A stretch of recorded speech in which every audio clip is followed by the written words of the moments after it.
Kochi Athira gold and ഡയമണ്ട്സിലെ സ്വർണ്ണ സമ്പാദ്യ തട്ടിപ്പിലെ പ്രതികൾ പിടിയിൽ. പള്ളിപ്പുറം സ്വദേശികളായ ആന്റണി, ജോൺസൺ, ജോബി, ജോസഫ് എന്നിവരാണ് എറണാകുളം സെൻട്രൽ പോലീസിന്റെ പിടിയിലായത്.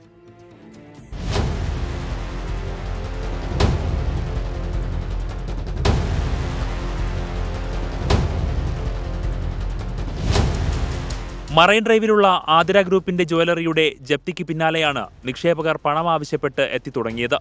സ്ഥാപന ഉടമകളുടെ പള്ളിപ്പുറത്തെ വീട്ടിൽ പ്രതിഷേധവുമായി നിക്ഷേപകരെത്തിയിരുന്നു.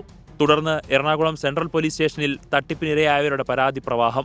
പിന്നാലെയാണ് ഉടമകളായ പള്ളിപ്പുറം സ്വദേശികളായ ആന്റണി, ജോൺസൺ, ജോബി, ജോസഫ് എന്നിവർ സെൻട്രൽ പോലീസിന്റെ പിടിയിലായത്.